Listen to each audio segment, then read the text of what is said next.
Bismillahirrahmanirrahim. Assalamualaikum warahmatullahi wabarakatuh.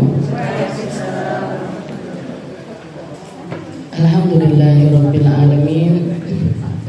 Wassalatu wassalamu ala asyrafil anbiya'i wal mursalin wa ala alihi wa sahbihi ajma'in.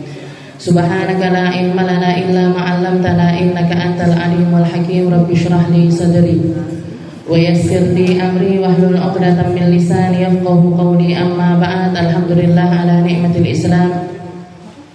Alhamdulillah ala ni'matil iman wa kafa biha min ni'mah.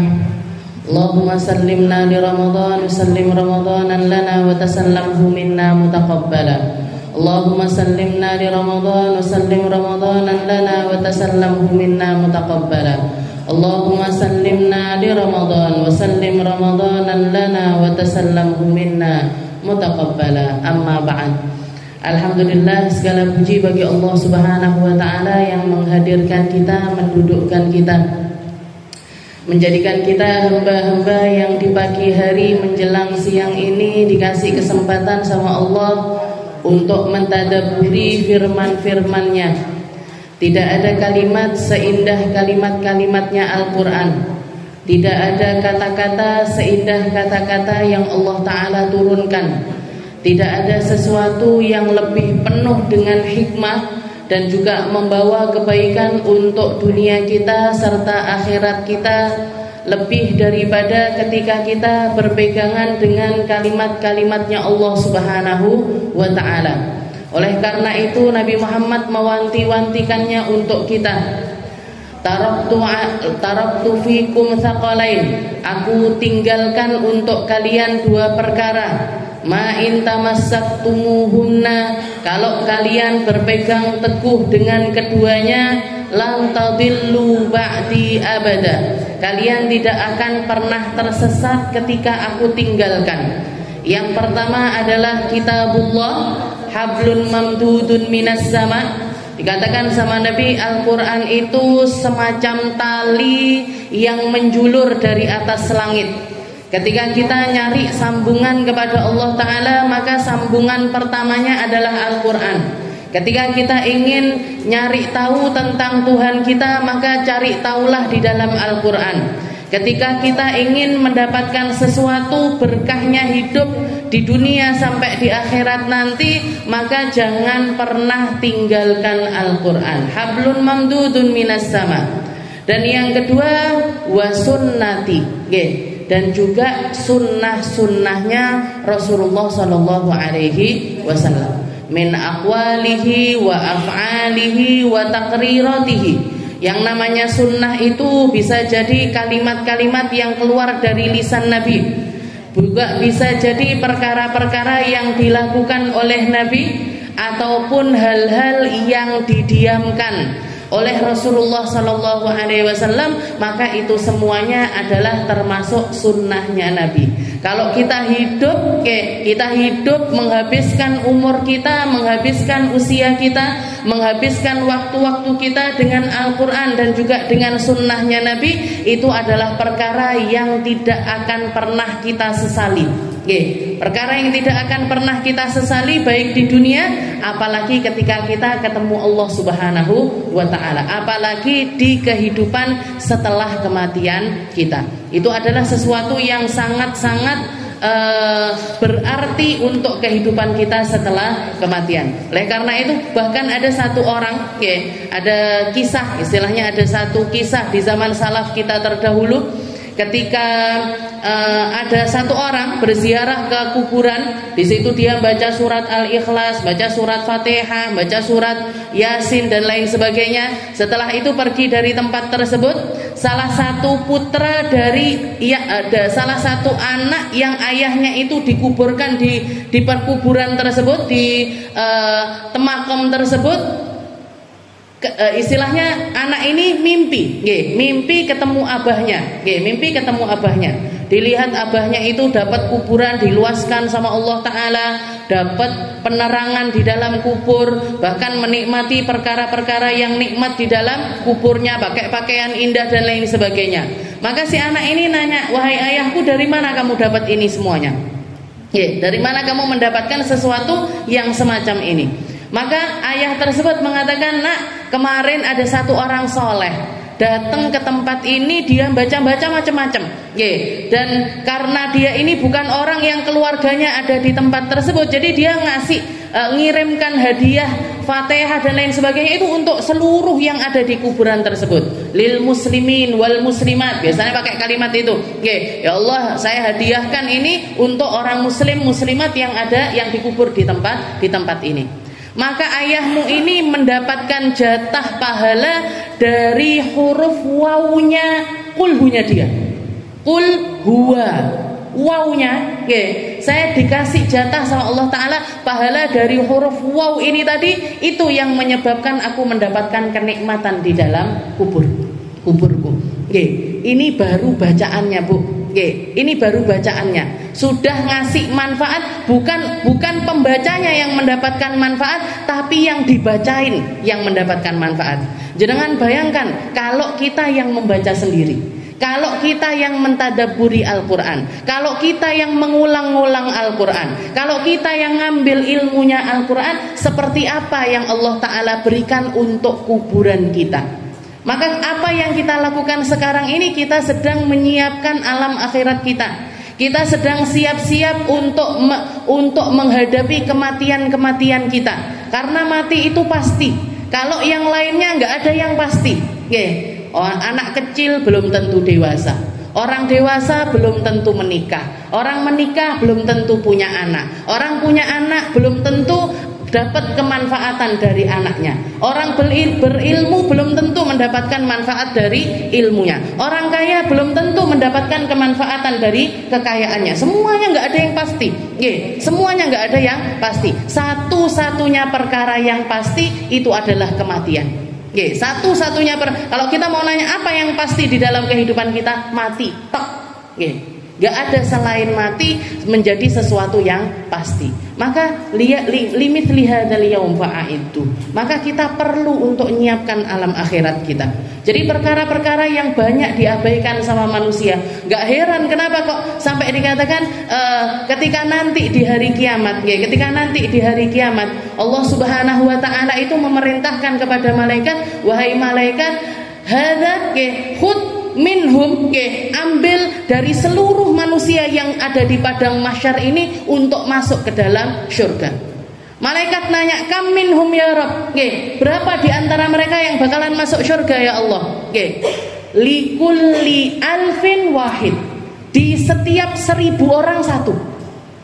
Di setiap 1000 orang satu tok Bu sing selamat. 1000 orang lain satu yang selamat, 1000 orang lain satu yang selamat. Berarti yang 999 ini kan nggak selamat, nggak selamat. Jadi istilahnya hal-hal semacam ini banyak diabaikan sama manusia, padahal ini adalah sesuatu yang sangat-sangat penting sekali. Yang menyelamatkan kehidupan kita setelah kematian, yang menyelamatkan kubur kita, yang menyelamatkan kita dari pertanyaan mungkar nakir, yang menyelamatkan kita untuk dibangkitkan sama Allah Ta'ala dalam keadaan yang indah, yang menyelamatkan kita untuk ngambil buku catatan kita dengan tangan kanan, yang menyelamatkan kita untuk bisa melewati siratnya Allah Ta'ala sampai masuk ke dalam surganya Allah. Perkara-perkara apa? Perkara-perkara macam ini. Duduknya kita di majelis ngaji, sholatnya kita, zikirnya kita, bacaan Al-Quran kita, itu Bu yang menyelamatkan alam akhirat kita. Maka sungguh sayang sekali kalau kita mengabaikan hal-hal yang semacam ini. Mungkin-mungkin di bulan Ramadan ini kita dapat berkahnya Quran. Allah Ta'ala merubah kehidupan kita, Allah Ta'ala merubah hati kita, Allah Ta'ala merubah cara pikir kita, Allah Ta'ala merubah langkah kaki kita, Allah Ta'ala merubah setiap apa yang ada di dalam diri kita menuju kebaikan demi kebaikan yang. Kita lanjutkan pembahasan kita di dalam suratun Naba. Bismillahirrahmanirrahim. A'udzubillahi minasyaitonirrajim. Bismillahirrahmanirrahim. Suratun Naba Makkiyah wa hiya 41 ayah. Jadi di sini dikatakan suratun Naba, surat An-Naba. Seperti kemarin yang kita bahas, surat An-Naba itu adalah berita yang menggemparkan, sebuah berita besar yang menjadi pertanyaan satu sama lain di antara umat manusia mulai dari zaman tersebut sampai akhir zaman nanti. Ini akan tetap menjadi perdebatan. Ini akan tetap menjadi pembahasan. Ini akan tetap menjadi, oh iya benarkah, enggakah, iyakah, enggakah. Jadi dikatakan nggih. Nah, jadi an-naba itu adalah berita besar, nggih. Bisa jadi berita besar yang dimaksud ini adalah yaumul ba'ats. Perdebatan tentang hari setelah kematian, hari kebangkitan, benarkah, enggakah, iyakah, enggakah, oke, itu selalu menjadi perdebatan di antara manusia. Setelah itu yang kedua adalah Nabi Muhammad Shallallahu Alaihi Wasallam. Kebenarannya Nabi, kebenarannya Nabi, kebenaran apa yang disampaikan oleh Nabi, dan kebenaran apa yang dibawa oleh Nabi akan selalu menjadi sebuah perdebatan. Dan yang terakhir adalah Al-Qur'anul Karim. Al-Qur'an itu yang dimaksud dengan nabaun azim, berita yang besar, berita yang agung, kabar-kabar yang harusnya menjadi sesuatu yang kita yakini 100%. Menjadi sesuatu yang kita yakinnya dengan perkara tersebut itu 100%. Karena kadang-kadang kita percayanya itu nggak sampai 100%. Percayanya kita kalau kita tahu pahala, Bu. Kalau pahala itu diperlihatkan, kalau pahala itu dilihatkan sama Allah Ta'ala kepada diri kita, kayaknya nggak ada satupun di antara kita kecuali akan selalu berada di dalam keadaan yang semacam itu. Nggak ngeremehkan dengan datangnya ke majelis, nggak ngeremehkan dengan ilmu dan lain sebagainya. Makanya orang-orang ahli ilmu, orang-orang yang ngerti dengan kadar keilmuan, mulianya sebuah pengetahuan, apalagi yang datang dari Allah Subhanahu wa Ta'ala. Kalau saya mau ngambil contoh seperti yang dikatakan oleh Nabiullah Musa, ketika mendapatkan kabar dari Allah Ta'ala, ya Musa, hunaka rajulun abdun min ibadiyas saleh, salah satu dari hamba-hambaku yang saleh, lahu ilmun laisa laka fihi ilmun. Dia punya ilmu yang kamu enggak punya. Dia punya ilmu yang kamu enggak punya. Karena ketika Nabiullah Musa khutbah suatu hari, jadi beliau ngaji, beliau nyampaikan ilmu-ilmu, nyampaikan ayat-ayat dari Allah Ta'ala. Salah satu khutbah atau satu kalimat-kalimat yang bikin hatinya orang ini bergetar, bikin air matanya orang ini nangis semuanya. Spontan salah satu di antara mereka mengatakan, ya Musa, wahai Musa, afi hadzal arad, apakah di atas muka bumi ini ada orang yang lebih alim daripada kamu? Apa di atas muka bumi ini ada orang yang lebih ngerti dibandingkan kamu? Secara spontan, pakai logikanya Nabi Musa, pakai kadar pengetahuannya Nabi Musa, dengan takarannya Nabiullah Musa, beliau menganggap saya satu-satunya nabi. Nggak ada nabi selain saya satu-satunya rasul, nggak ada rasul selain saya. Maka beliau mengatakan, beliau menjawab dengan kalimat la, nggak ada. Di atas muka bumi ini yang paling alim ya saya. Langsung ditegur sama Allah Ta'ala, ya Musa, bukan kamu aja orang yang ngerti. Di sana ada orang yang punya ilmu yang kamu nggak punya ilmu tersebut. Maka beliau mengatakan, aina ajiduhu ya Rabb, di mana saya bisa ketemu sama orang tersebut ya Rabb? Baina di tempat bertemunya dua laut. Di antara tempat pertemuan dari dua mata air. Di situ kamu akan menemukan orang tersebut. Apa tanda-tandanya ya Allah? Tanda-tandanya nanti kamu berangkat bawa bekal ikan. Bawa bekal ikan yang udah dimasak, ikan yang sudah dimasak. Di tempat di mana ikan itu aku hidupkan kembali, disitulah tempatnya hamba soleh tersebut. Maka beliau langsung mengatakan, diabadikan sama Allah Ta'ala di dalam Al-Quran surat Al-Kahf, wa idh qala Musa li fatahu la abrah hatta ablugha majma'al bahraini aw amdiya huquba. Ya Allah, beliau mengatakan kepada salah satu muridnya, ayo kita berangkat nyari orang baik tersebut, nyari orang ahli ilmu tersebut. Saya enggak akan berhenti melangkahkan kaki saya saya nggak akan berhenti untuk mencari, saya nggak akan berhenti untuk berjalan sampai menemukan tempat yang dikatakan sama Allah Subhanahu wa Ta'ala. Nggak peduli berapa biayanya, nggak peduli berapa masa yang harus ditempuhnya. Bahkan beliau mengatakan au amdiyahukuba, mau misalkan saya harus berjalan 70 tahun terus menerus sekalipun, 80 tahun terus menerus sekalipun, bahkan 100 tahun saya harus berjalan sekalipun untuk nemuin orang tersebut, tak lakoni. Tak lakoni. Kita kan enggak. Arep ngaji sik ngeluh apa ndak ya? Sik sikile penak apa ndak? Sik boyo enak apa ndak? Ngelak apa ndak ya? Nggih, melek turu apa ndak ya? Akeh. Tawane akeh, Bu. Nggih. Tawar menawarnya ini banyak sekali. Omahku wis resik apa urung, masakane padahal masaknya nanti dimakannya sik buka. Nggih, tapi ngerancangi saket saiki. Nggih, dan tawar menawarnya ini luar biasa. Nggih, bensine engko pira ya? Nggih, ning kono engko suwi apa ora? Nggih, ning kono engko suwi apa ora? Ngajine piye? Sing dibahas apa? Nggih, aras-arasen apa ndak aku? Ngantuk apa ndak aku? Nggih. Kalau orang-orang yang ngerti kadarnya ilmu, pokoknya budal dhisik. Nggih, pokoknya budal dhisik. Ngantuk kah, ndak kah? Pikir keri. Nggih, bisa konsen kah, enggak kah? Pikir keri. Ada biaya kah, enggak kah? Pikir keri. Nggih, yang penting saya nyari sesuatu yang dimuliakan sama Allah Subhanahu wa Ta'ala. Yang Nabi Muhammad bahkan diperintahkan sama Allah untuk minta sama Allah. Nggih, wa qul, katakan wahai Muhammad, Rabbi zidni ilma. Nggih, ya Allah minta tambahan. Tambahan apa? Ilmu. Rasulullah enggak pernah minta tambah panjang umur, enggak pernah. Enggak pernah minta harta, enggak pernah. Enggak pernah minta nanti aku gimana, enggak pernah. Enggak pernah dipikir sama Nabi. Nggih, anakku kok kuliah ning ndi, anakku kok SMA ning ndi, anakku kok keterima apa ndak ning kene. Enggak ada, Bu. Nggih, enggak dipikir sama. Bahkan ditawarkan gunung dirubah jadi emas saja loh ditolak sama Nabi. Nggih, lek kita enggak nolak. Nggih. Kalau kita enggak nolak, gunung didadekne emas kok. Nggih, enggak nolak kok enggak usah gunung. Nggih. Ini loh perintilannya ini. Tak ganti emas mau ndak? Enggak nolak. Nggih. Enggak katek mikir untuk ngangguk itu enggak pakai mikir. Rasulullah enggak pernah, Bu, minta panjang umur aja enggak pernah. Kita kan enggak. Ya Allah panjang umur, sehat, barokah. Sik mending kalau ada barokahnya. Nggih. Kalau yang dipikir mek donya tok lho sing mesakne. Nggih, kasihan. Nggih. Jadi hal-hal semacam ini adalah sesuatu yang paling dimuliakan. Kalau orang tahu, nggih, kalau bahkan dikatakan para ulama mengatakan misalkan ilmu itu ada bentuknya. Nggih, misalkan ilmu itu ada bentuknya, maka bentuknya itu lebih indah dibandingkan bulan, bintang ataupun matahari. Nggih.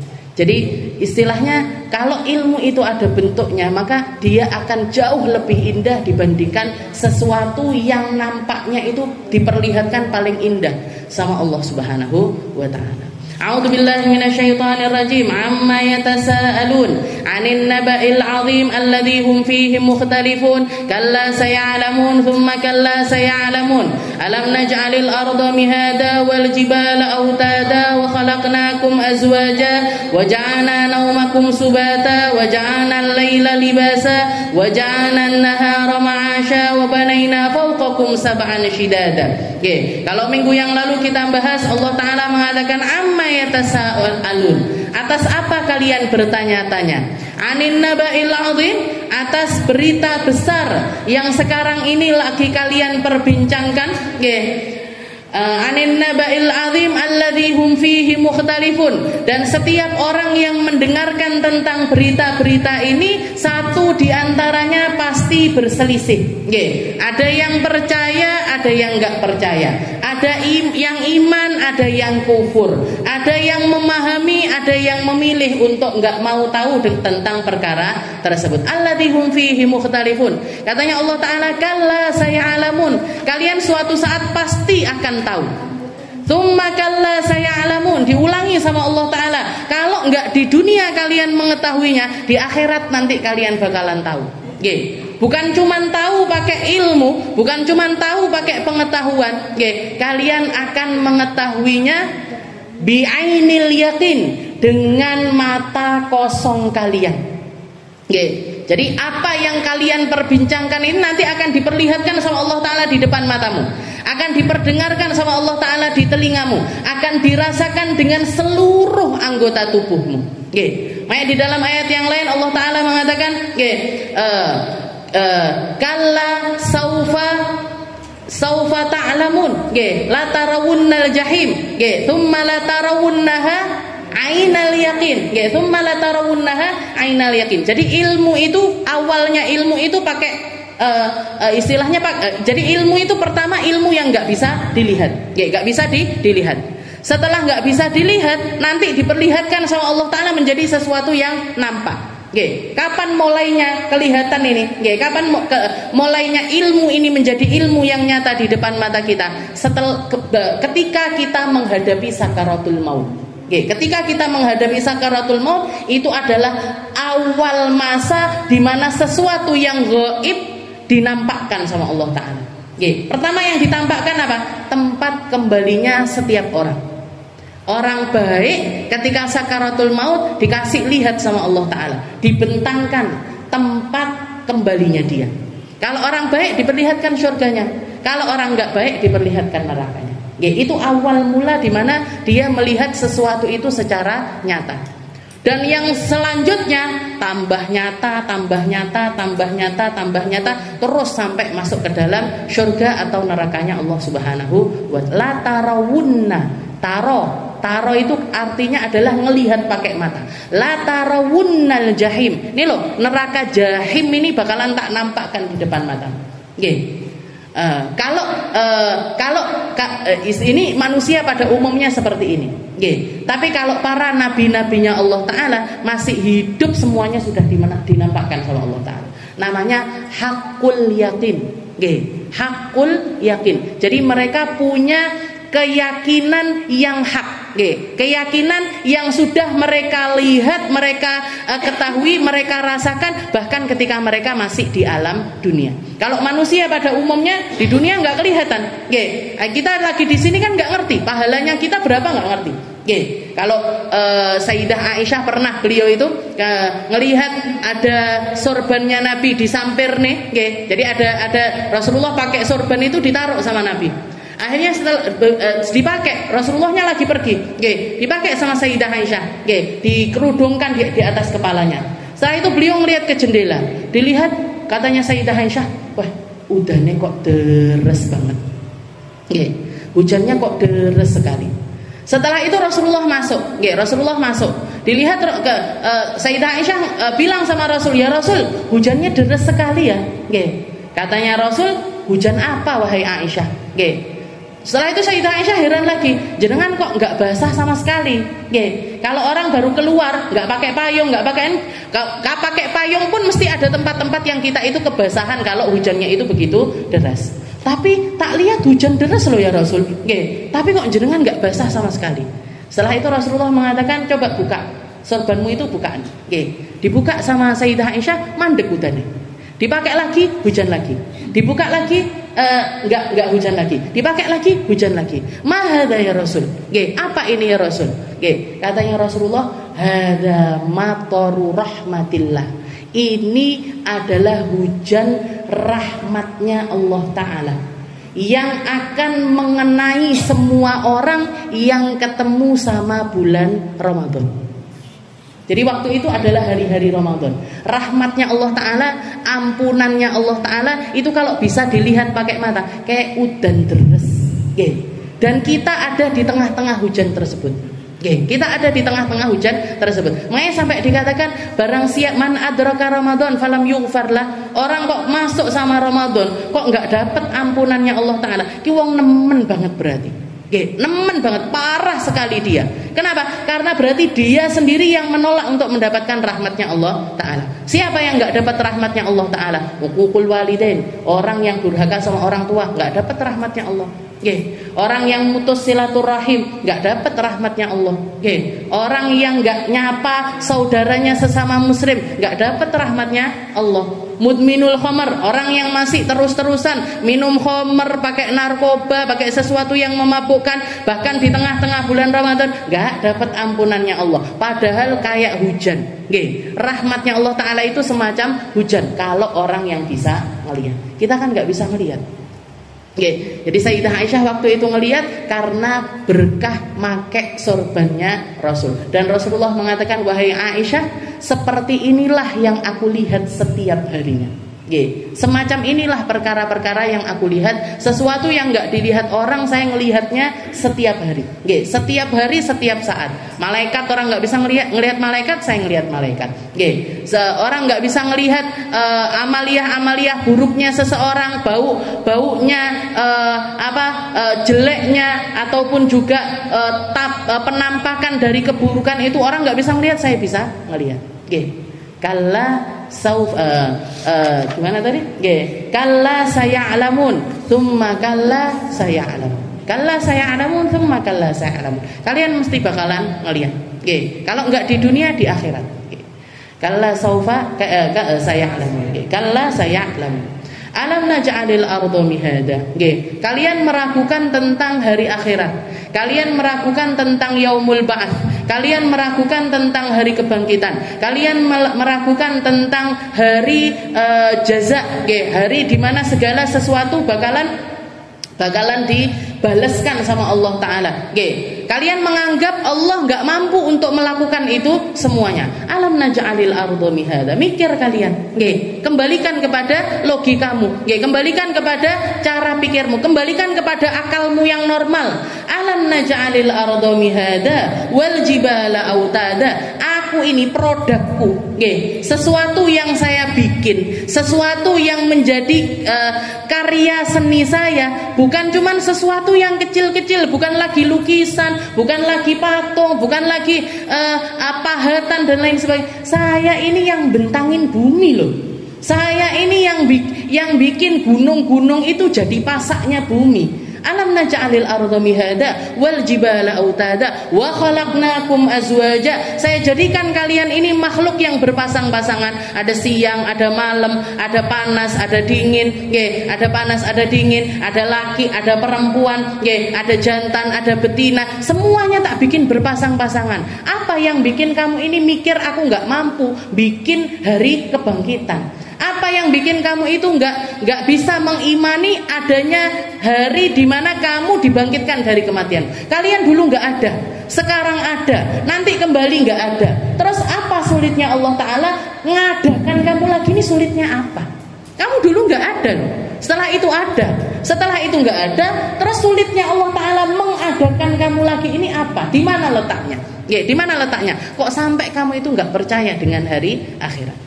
Wa khalaqnakum azwaja wa ja'alna naumakum subata. Saya Allah Ta'ala yang menjadikan tidur sebagai rehatnya kalian, sebagai istirahatnya kalian.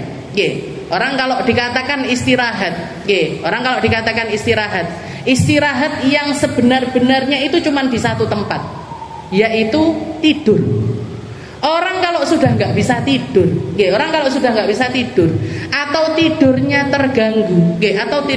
terganggu, seluruh kehidupannya yang lainnya juga bakalan nggak bener, rusak kabeh, motone ngantuk tapi nggak iso turu, sakit mata, makan jadi nggak enak, badannya jadi nggak enak, delok anake rame tukaran, melok sepaneng. Nggak bisa, nggak dapat ketenangan. Kenapa? Karena rehatnya nggak dapat. Dan Allah Ta'ala menjadikan satu-satunya tempat kita istirahat, badan ini rehatnya apa? Bukan dimakan, bukan diminum, bukan dimakan, bukan diminum, tapi ketika kamu bisa istirahat dengan tenang, ketika kamu bisa tidur dengan nyenyak. Dan tidur nyenyaknya orang ini, nggak ada kaitannya dengan rumah mewah. Gak ada kaitannya dengan kasur empuk, gak ada kaitannya dengan spray baru, gitu. Ini yang seumuran jenengan ini paling ngerti rasanya, paling ngerti rasanya. Glebek, arepe turu glebek, jam 1 belum bisa tidur, jam 2 belum bisa tidur. Tempatnya di mana, Bu? Tempatnya di mana? Rohatul qalb. Tempatnya adalah di dalam istirahat hati kita dulu. Di dalam istirahat hati kita dulu. Ketika kita mampu untuk melepaskan semuanya dan mengisinya dengan Allah Ta'ala, jenengan akan mendapatkan istirahatnya hati. Dan ketika hati kita istirahat, jenengan akan bisa tidur nyenyak.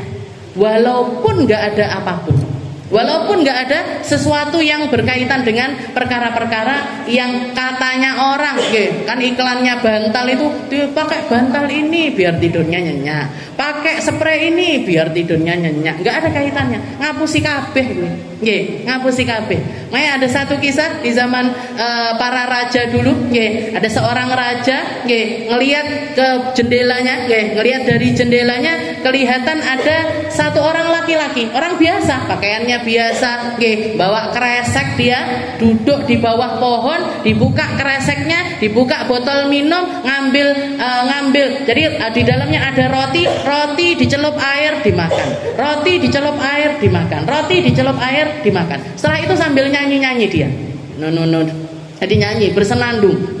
Setelah nggak lama bersenandung, senderan di pohon turu, senderan di pohon turu. Jereke rajane enak menwang iki.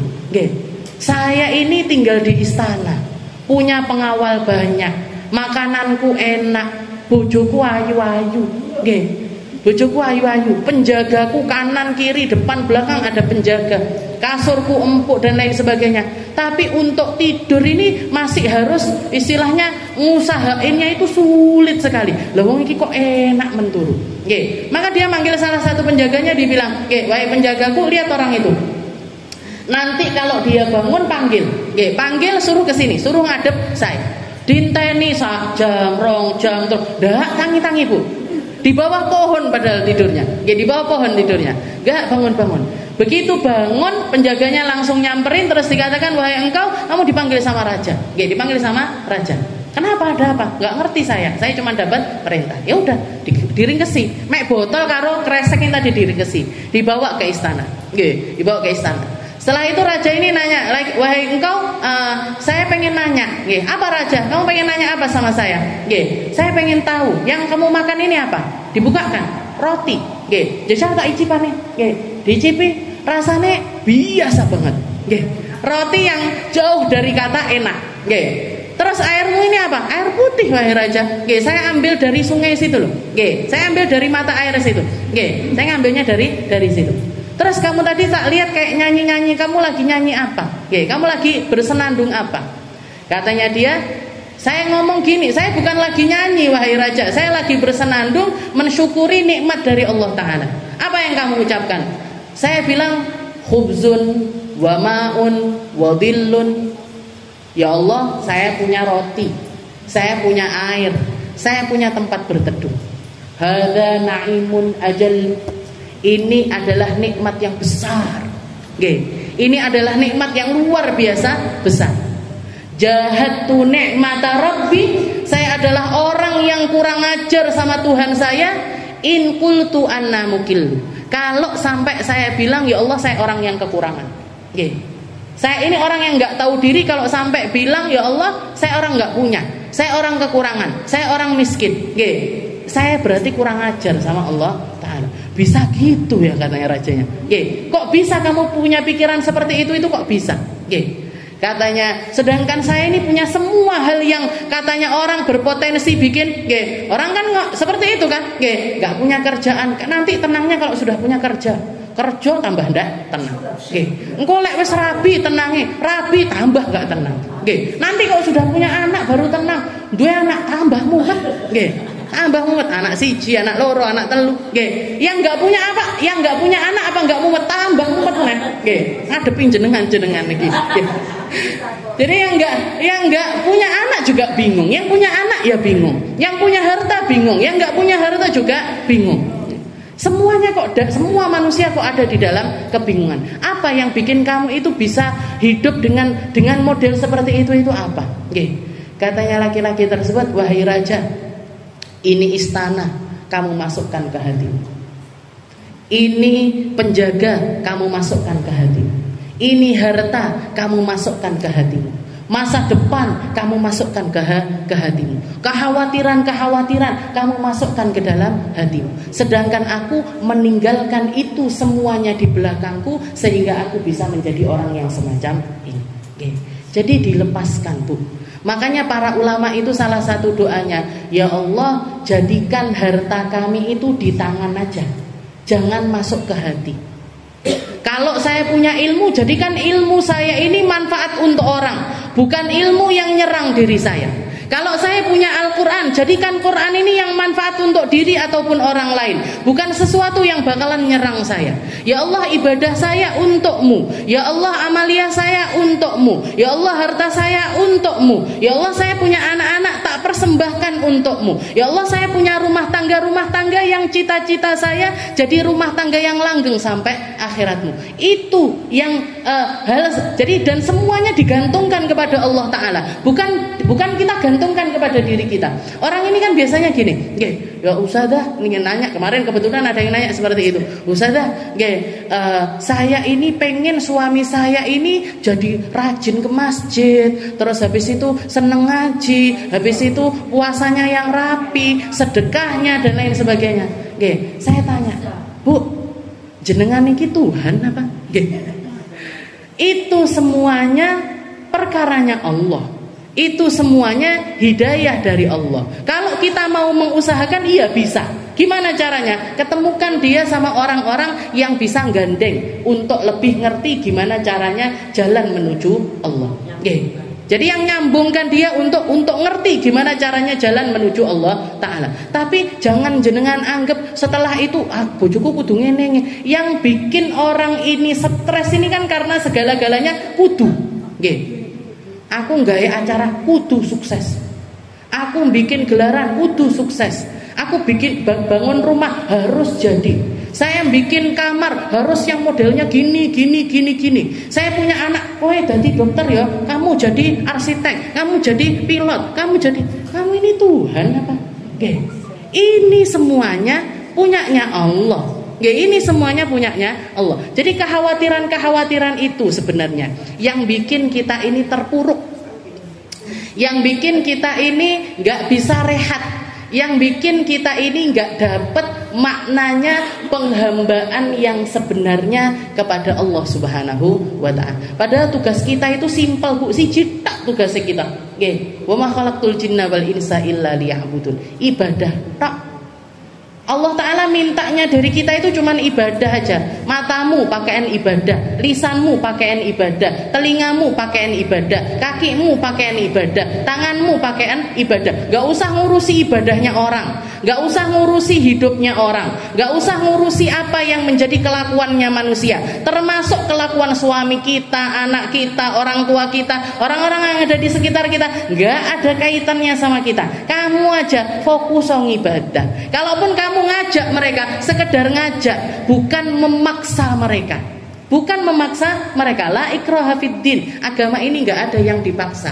Mau belum sholat toh, katanya Allah Ta'ala, kalau kamu sholat kamu yang beruntung, Allah Ta'ala enggak butuh sama sholatmu. Kalau kamu sedekah itu bakalan manfaat untuk kamu, Allah Ta'ala enggak butuh sama sedekah kita. Kita puasa, kita yang dapat kebaikan dari puasa kita, Allah Ta'ala enggak butuh sama puasanya kita. Allah Ta'ala enggak butuh apa-apa, Bu.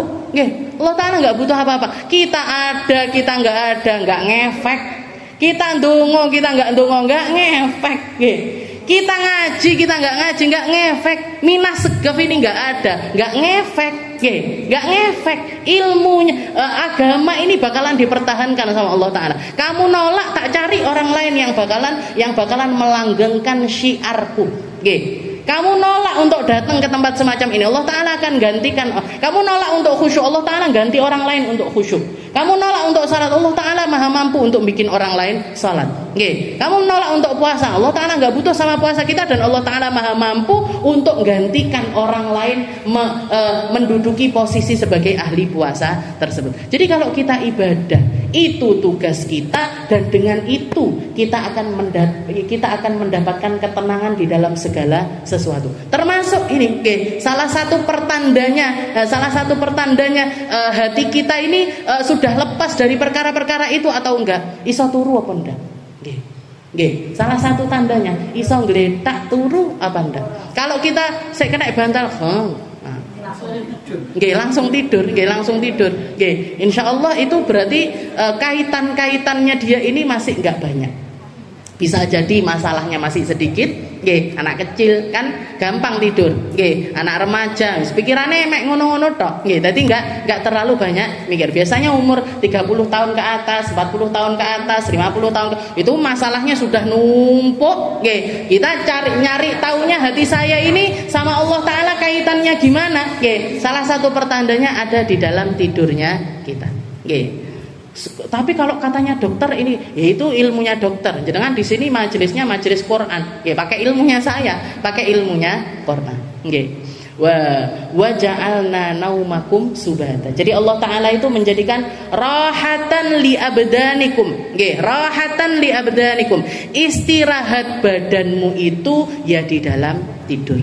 Nggih. Istirahat badanmu itu di dalam tidur. Nah, jadi lepaskan semuanya. Nggih, lepaskan semuanya. Saya pernah cerita enggak salah tahun kemarin. Nggih, Ramadan tahun kemarin. Ada satu orang baca bukunya Ustazah Halimah. Nggih, setelah itu beliau bilang jadi nyampaikan rasa terima kasihnya sama Ustazah Halimah itu sambil mengatakan, "Ustazah, teruslah menulis. Ustazah, teruslah ceramah. Ya Allah, Ustazah, teruslah berdakwah.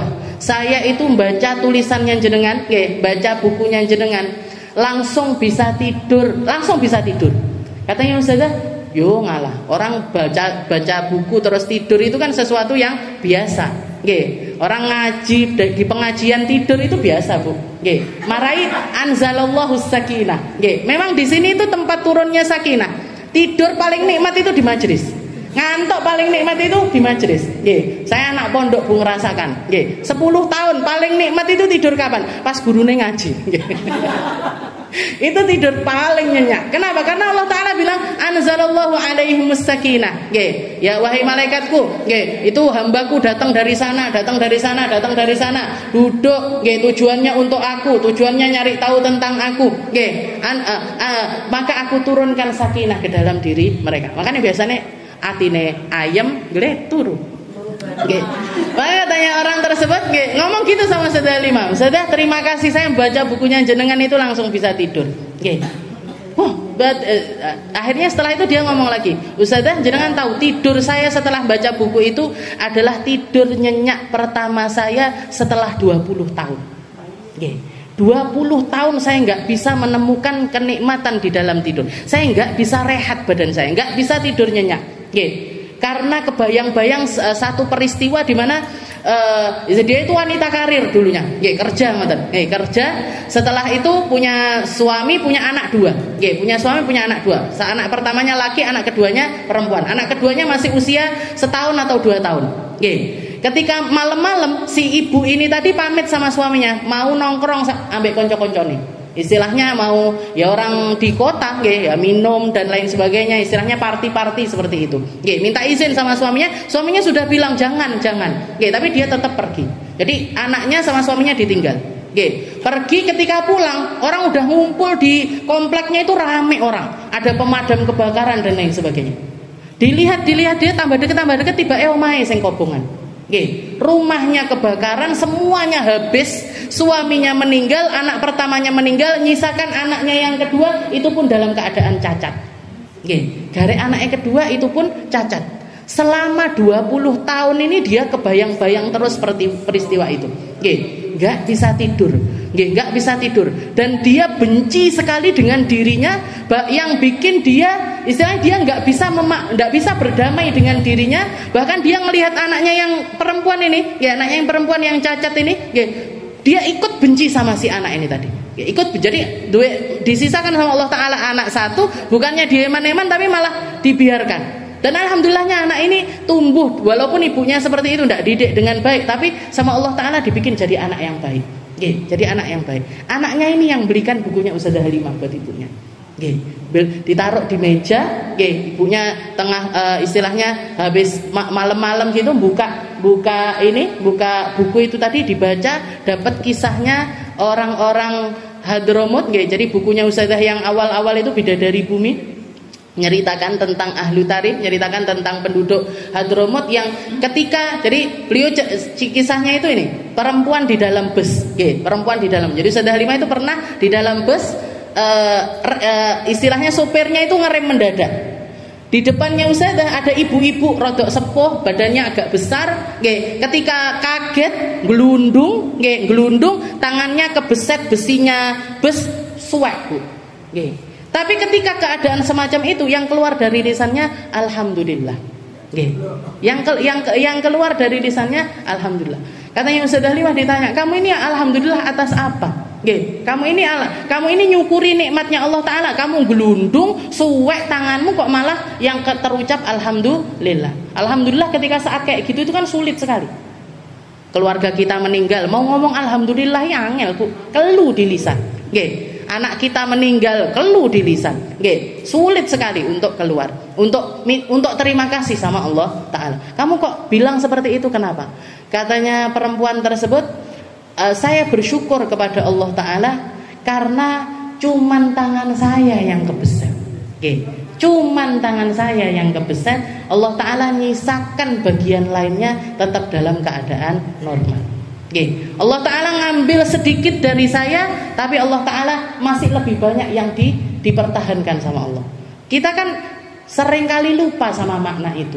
Okay. Sakit gigi, lali, lek liyane disehatne sama Allah Ta'ala. Kita kehilangan uang nggak seberapa, kehilangan ketipu misalkan atau kejambret atau apa, hilang 1 juta 2 juta, hilang 1 juta 2 juta, yang disisakan sama Allah Ta'ala masih banyak, masih lebih banyak yang disisakan ketimbang yang diambil sama Allah. Kok kita nggak bisa terima kasih? Nggak sengaja geletak turu, Bu. Itu tidur 20 tahunnya, itu tidur nyenyaknya yang pertama kali. Jadi kaitannya bukan apa-apa, kaitannya dengan gimana cara kita menyikapi seluruh beban kehidupan. Wa ja'alna naumakum subata wa ja'alna al-laila libasa wa ja'alna an-nahara ma'asha. Dan Allah Ta'ala menjadikan malam ini sebagai libas. Libas itu pakaian. Jadi Allah Ta'ala bikin siang, bikin malam. Allah Ta'ala jadikan malam ini sebagai apa? Sebagai selimutnya siang. Malam ini dibikin sama Allah Ta'ala untuk nyelimuti kita semuanya, untuk ngasih pakaian kepada kita semuanya. Wa ja'alnal laila libasa. Kami jadikan malam itu sebagai pakaian yang menutupi aib kalian, yang menutupi kesalahan kalian, yang menutupi beban-beban kehidupanmu, yang menutupi segala masalah-masalah dirimu. Malam ini adalah sebuah pakaian. Maka seindah orang-orang yang ngerti maknanya malam, mereka memilih untuk memperindah malam-malam mereka dengan berbagai macam ibadah. Sayyidah Rabi'atul Adawiyah, beliau mengatakan, saya selama 40 tahun itu enggak ada sesuatu yang bikin saya sumpek kecuali terbitnya fajar, kecuali datangnya adzan subuh. Kenapa? Karena ketika subuh datang itu menjadi pemisah antara munajatku dengan Allah. Itu adalah waktunya aku untuk kembali kepada manusia, kembali kepada aktivitas bersama manusia, padahal aku sedang merasakan kenikmatan berduaan kepada Allah Subhanahu wa Ta'ala. Jadi orang-orang yang ngerti maknanya malam, mereka menjadikan malam ini, jadi kalau orang ngomongin tentang pakaian, kita semuanya seneng ngelihat orang pakai baju rapi, pakai baju indah, pakai baju necis, seneng. Tapi orang-orang yang ngerti maknanya pakaian yang sesungguhnya, mereka memilih untuk memperindah pakaian malamnya. Pakaian malamnya ini diperindah. Makanya orang yang malamnya indah, siangnya juga indah. Orang yang dikasih jatah ibadah malam dapat jatah ibadah siang. Orang yang ahli zikir di malam hari, siangnya juga dia dikasih kesempatan zikir. Orang yang punya jatah Al-Quran malam, siangnya dia juga dapat jatah Al-Quran. Karena ini berkaitan. Wa ja'alnal laila libasa wa ja'alnan nahara ma'asha. Kami jadikan siangmu itu sebagai tempat kamu nyari duit, tempat kamu nyari penghidupan, waktu kamu untuk hidup layaknya manusia. Tapi malam ini selimut, malam ini adalah pakaian. Malam ini adalah pakaian, siang ini adalah tempatnya kalian untuk nyari kehidupan. Ojo diwali, jangan dibalik. Malam jadi siang, siang jadi malam, mesti porak-poranda. Mesti nggak karu-karuan hidupnya orang yang semacam itu, dan itu sedang menjangkiti mayoritas anak muda kita. Sedang menjangkiti mayoritas anak muda kita. Jangan lihat sekarang Tulungagung ini, kalau sudah malam, buka kabeh, angkringan ini, dan di situ makanya kalau kita ngelihat fenomena yang semacam ini yang semuanya dirusak. Kalau orang hidup dengan cara semacam itu, malamnya nggak tidur, isuk turu sampai beduk. Rusak semuanya, badannya rusak, hidupnya rusak. Nanti punya rumah tangganya mesti ngoten niku, mesti nggak karuan. Karena apa? Ya diwalik, nggak seharusnya seperti itu, tapi mereka hidup dengan cara semacam itu. Wa ja'alnal laila libasa wa ja'alnan nahara ma'asya. Nabi Muhammad SAW orang yang paling indah malamnya, maka Allah Ta'ala juga memperindah siangnya. Orang yang paling ngerti bagaimana caranya menghidupkan malamnya sehingga siangnya ini juga paling maksimal, paling optimal. Rasulullah itu cuma 23 tahun dakwah, tapi ngerubah seluruh Jaziratul Arab. Yang dulunya orang yang tukang mabuk kabeh sampai ke tingkat khomer itu menjadi sesuatu yang nggak bisa masuk di situ. Perzinahan menjadi sesuatu yang biasa sampai akhirnya perzinahan itu hampir-hampir nggak ada. Mayoritas orang dulu nyembah berhala dihabiskan sama Allah Ta'ala. Nggak ada satupun penyembah berhala di seluruh Jazirah Arab. Dan itu bertahan sampai saat ini 1400 tahun. Walaupun sekarang ini mulai agak tergerus. Tapi kalau kita lihat, yang tersisa dari kebaikan dakwahnya Nabi, dari efek dakwahnya Nabi masih jauh lebih besar ketimbang yang hilang. 1400 tahun bertahan. Ini nggak mungkin kecuali karena beliau memiliki hati paling ikhlas. Beliau berdakwah paling ikhlas. Beliau berkorban dengan pengorbanan yang paling besar. Beliau berjihad dengan jihad yang luar biasa besar. Dohir batinnya dikorbankan untuk Allah Ta'ala. Dan salah satu yang diceritakan sama Allah Ta'ala mengatakan, ya ayyuhal muzammil qumil laila illa qalila nisfahu aw yanqus minhu qalila aw zid alaihi warattilil qur'ana tartila inna sanulqi alayka qawlan thaqila inna nasyi'atal laili hiya ashaddu wat'aw wa aqwamu qila. Jadi Allah Ta'ala mengatakan ketika Rasulullah berselimut di malam hari, turun firman Allah Ta'ala yang mengatakan, ya ayyuhal muzammil, wahai orang yang lagi selimutan, qumil lail, bangun malam kamu wahai Muhammad. Makanya dikatakan di dalam syariat bangun malam itu untuk Nabi Muhammad wajib hukumnya. Bagi umatnya Nabi hukumnya sunnah. Tapi untuk Nabi hukumnya adalah wajib. Karena Allah Ta'ala merintahkan qumil laila illa qalila, bangun malam masih sedidik. Masih sedidik. Walaupun bangun malamnya Nabi gak pernah sedikit. Ini Allah Ta'ala ngasih kalimat illa qalila ini biar bisa ditiru sama umatnya. Bangun malam masih mek sholat 2 rakaat. Bangun malam masih cuman baca Al-Quran 1 ayat. Bangun malam walaupun cuman bisa berzikir subhanallah alhamdulillah wa la ilaha illallah allahu akbar. Aja mek kebelet pipis tok nguyuh barno turun nek. Qumil laila illa qalila. Bangun masih titik tangio. Guru saya Habib Segaf dulu bilang bangun malam kalian. Kalau haid Ustaz gimana? Bangun tetap. Bangun, ucapkan kepada Allah Ta'ala, ana ya Rabb, ana ya Rabb, ana ya Rabb. Saya ya Allah, saya ya Allah, saya Allah. Mau tidur lagi gak apa-apa. Tapi jawabono, Gusti Allah itu tengah malam, setiap sepertiga malam yang terakhir turun ke langit bumi. Ke langit yang paling dekat sama bumi. Setelah itu bilang, hal min sa'il, enek sing njaluk apa ndak? Turu. Ada yang istighfar apa enggak? Turu. Ada yang taubat apa enggak? Turu. Ngorok dikek yo ngorok tok. Terus kita minta hidup kita tenang, kita minta rezeki kita barokah, kita minta surganya Allah Ta'ala. Surga itu mahal, Bu. Surga itu larang banget. Innal jannata hiyal ghaliyah. Yang mahal itu surga. Yang mahal itu surga. 3 kali Nabi Muhammad mentakkid. Yang mahal itu surga, yang mahal itu surga, yang mahal itu surga. Kenapa? Belinya dengan sesuatu yang sulit. Kamu harus bangun dari tidurmu di saat kamu tenang-tenang tidur. Kamu harus berjuang dengan hatimu ketika hatimu itu penuh dengan kerisauan. Kamu harus menahan emosimu ketika marahmu itu lagi memuncak. Kamu harus melakukan ini itu, sabar ketika dapat musibah, syukur ketika dapat kenikmatan. Ala innal jannata hiyal ghaliyah. Yang mahal itu surga. Jadi istilahnya misalkan kita umur 30 tahun, kayak saya misalkan 35 tahun. 35 tahun setiap Allah Ta'ala tekok hal min sa'il, hal min talibi hajah, hal min mustaghfir, turu terus, ditinggal turu Gusti Allah. Terus kita mengharapkan sesuatu berjalan dengan baik-baik saja. Kita mengharap kita dapat surganya Allah Ta'ala, ngimpi, Bu. Ngimpi. Makanya di sini dikatakan umil laila illa qalila. Contohin kepada umatmu wahai Muhammad, suruh mereka bangun walaupun sedikit. Sedikitnya ini berapa kalau untuk Nabi Muhammad? Nisfahu awil qusminhu qalila. Setengah malam atau kurangi sedikit lagi.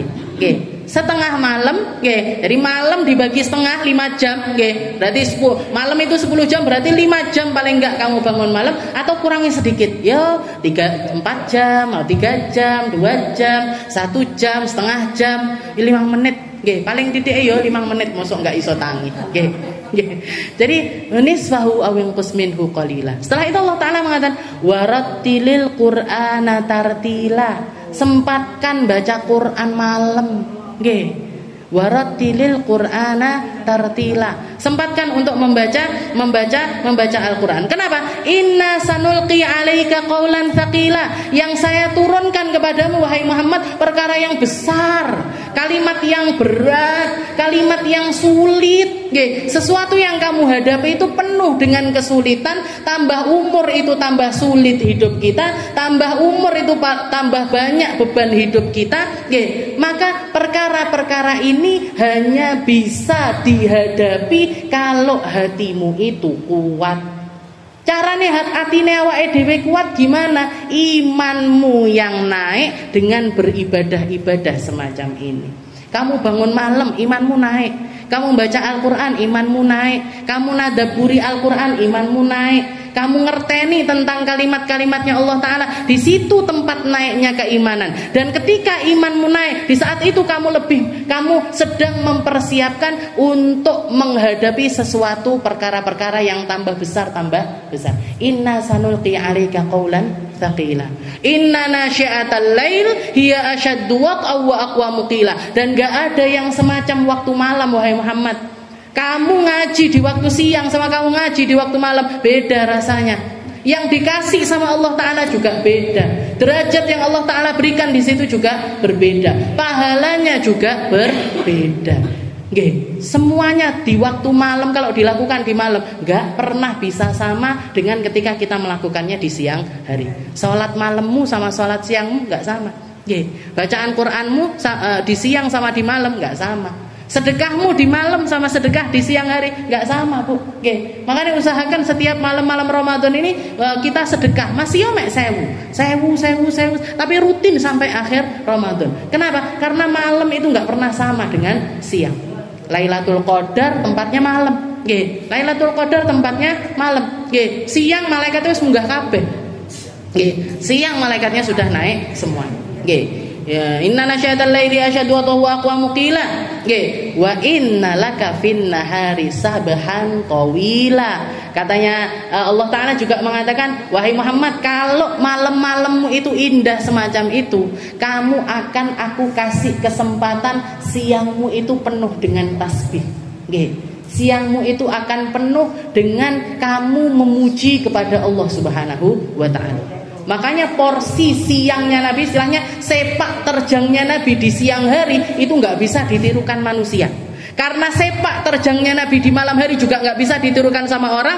Apa yang dilakukan sama Nabi di siang hari juga nggak akan mampu ditiru sama orang. Ditiru yang sepersis istilahnya. Kalau ditiru titik-titik iso. Ditiru titik-titik iso. Nabi Muhammad malamnya itu banyak sahabat menceritakan. Sayyidah Aisyah bahkan mengatakan, inna salata lailin Nabi kanat tawilataini.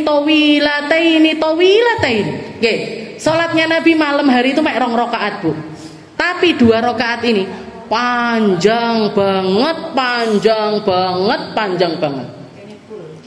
Dawa tek banget. Nggih, ada satu sahabat yang pernah ngikuti sholatnya Nabi. Nggih, dikatakan ngikuti sholatnya Nabi, sholat malam 2 rakaat tok mean. Nggih, 2 rakaat. Katanya sahabat tersebut Rasulullah baca Fatihah. Habis baca Fatihah baca Al-Baqarah. Habis baca Al-Baqarah baca Ali Imran. Habis baca Ali Imran baca An-Nisa. Habis baca An-Nisa baca Al-Maidah. 7 juz di dalam 1 rakaat. Terus jenengan ndak mungkin daftar iki. Nggih. Enggak mungkin daftar, nggih. Ndak mungkin jadi jamaah tarawihnya orang sholat kayak gini. Wis jenenge awake dhewe ndak tumon di situ, nggih. Daftare ndak kepikiran. Nggih. Rasulullah sholatnya 1 rakaatnya buat 7 juz. Nggih.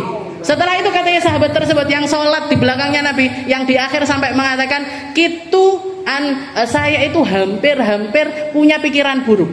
Apa pikiran buruknya? Pengen mufarokoh dari sholatnya Nabi. Terus gak kuat aku melek bubar ya.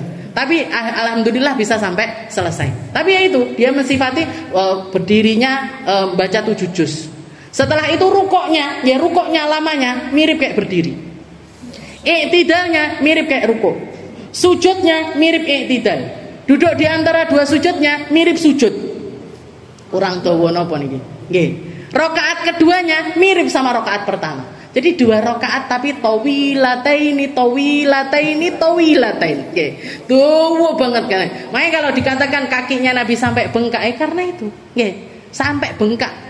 Dan beliau jawabannya afala akunu abdan syakura. Nggih, kenapa ya Rasul jenengan kayak gini? Wa qad ghafarallahu ma taqaddama min dzambika wa ma ta'akhkhar. Dosamu sing biyen sing akan datang dijamin sama Allah taala diampunkan. Nggih, jenengan ini sudah dijamin surga. Tapi kenapa kok masih seperti ini? Katanya beliau, apa salah kalau saya jadi hamba yang ngerti caranya terima kasih?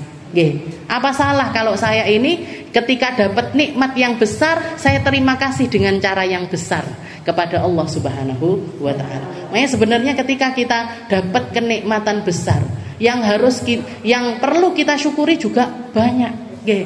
Harusnya syukurnya juga yang nambah. Nggih, kalau kita dapat kenikmatan apalagi kalau kenikmatannya kenikmatan ukhrawi. Apalagi kalau kenikmatannya itu tentang perkara-perkara akhirat. Ini syukurnya harus luar biasa. Nggih, syukurnya harus luar biasa. Jadi karena malamnya Nabi seindah itu, karena malamnya Nabi beliau berhias dengan pakaian malam yang begitu indahnya, maka siangnya juga diperindah sama Allah Ta'ala. Diisi dengan ngajar, diisi dengan berjuang, diisi dengan membenahi negara, benahin marketnya, benahin pendidikannya, benahin infrastrukturnya. Oke, bukan, jangan dikira Rasulullah itu nggak mikiri itu semuanya. Rasulullah itu satu-satunya sosok berpengaruh yang menggandengkan antara kehidupan dunia dengan kehidupan akhirat. Jadi beliau itu ya pemimpin negara juga sebagai seorang nabi, sebagai seorang rasul. Nggih, diceritakan setiap kali perang itu, setiap kali perang Rasulullah itu ada jatah khumusul khumus. Nggih. Jadi dari sekian banyak harta ghanimah, dari sekian banyak harta rampasan perang, itu nanti 1/5-nya, 1/5 diberikan kepada nabi. Diserahkan kepada nabi. Yang 4/5 dibagikan kepada tentara istilahnya. Yang naik onta dapat jatah lebih besar daripada yang naik kuda. Yang naik kuda dapat jatah lebih besar daripada yang naik keledai. Yang jalan kaki lebih sedikit daripada pokoknya yang naik kendaraan dapat jatah paling besar karena biasanya bunuhin musuh juga lebih banyak.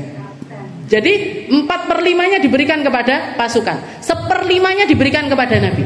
1/5 ini buat apa? 1/5 ini nanti buat apa? Dari 1/5 itu dibagi lagi jadi 5. Dibagi lagi jadi 5. 1/5-nya untuk dunia pendidikan, 1/5-nya dipakai untuk benahin jalan, bikin jembatan, bikin zaman sekarang mungkin bikin aspal, bikin apa itu dari 1/5. 1/5. 1/5-nya lagi untuk gaji guru-guru, guru-guru Al-Quran apa dan lain sebagainya. 1/5-nya lagi diberikan sama Nabi kepada Baitul Mal, dimasukkan ke Baitul Mal, kayak tempat harta dana taktis lah istilahnya. 1/5-nya, dana entah buat apa. Nanti baru 1/5-nya untuk pribadinya Rasul. 1/5. Jadi Rasulullah dapat jatah dari peperangan itu khumusul khumus. 1/5-nya 1/5. 1/5-nya Nabi itu pun bukan untuk pribadinya beliau sendiri, enggak, tapi untuk nanggung seluruh keluarganya Nabi, nggih, sepupunya, istri-istrinya, nggih, istrinya Nabi 9, Bu. Nggih, istrinya Nabi 9. Setelah itu juga Bani Aqil, nggih, orang-orang yang ikut diboikot ketika Rasulullah itu diboikot di negeri Mekah. Nggih, jadi tahun-tahun terakhir itu kan Rasulullah 3 tahun diboikot. Nah, ini ada orang kafir, ada orang muslimnya, dari semuanya sukunya Nabi, dari keluarganya Nabi. Itu semuanya dapat jatah tahunan, dapat jatah dari 1/5 itu tadi. Oke. Ini caranya Nabi di dalam menyisihkan, istilahnya naker-naker, atau jadi rapi sekali. Administrasinya Nabi itu luar biasa rapi.